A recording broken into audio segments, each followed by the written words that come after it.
have to evaluate the inverse sine of -1.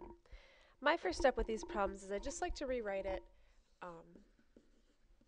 So I'm thinking about it this way. Sine of theta equals -1.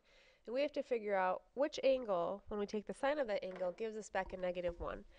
So one way to approach this problem is thinking of our special right triangles.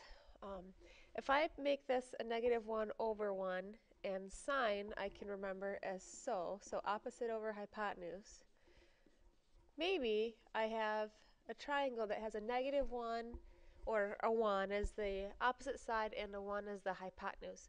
So if I go over here and I see this is the triangle, our 45 triangle that has two 1s in it, and if I look at angle 45 or this angle 45, either one really, it's not going to matter.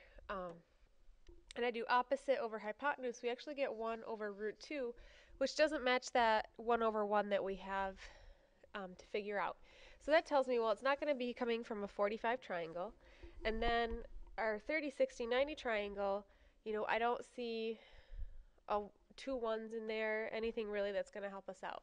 So that approach isn't helping me. So what I'm going to do now is say, well, maybe this point comes from the unit circle. Actually, I forgot to mention, this is usually where I start. Because this is our sine function, our angle is going to come from one of these two quadrants. So we know our angle is in quadrant 1 or quadrant 4, and it's not coming from the special right triangle. Those didn't work when we looked at those. So next I'm going to think about, well, what if our angle is on an axis? And from the unit circle we know these 3 points. Here's 1, 0, 0, -1, and 0, 1.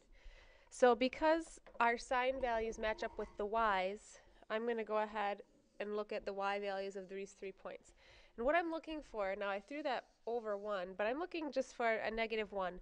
And we do see here's a sine value of a -1. So what is this angle at that spot? And the angle, if we go down this way, is -90 degrees. So theta, what we're looking for, is a -90 degrees. And then we also need to give that answer in radians. So in radians, that's going to be a -pi/2. And there's our answer.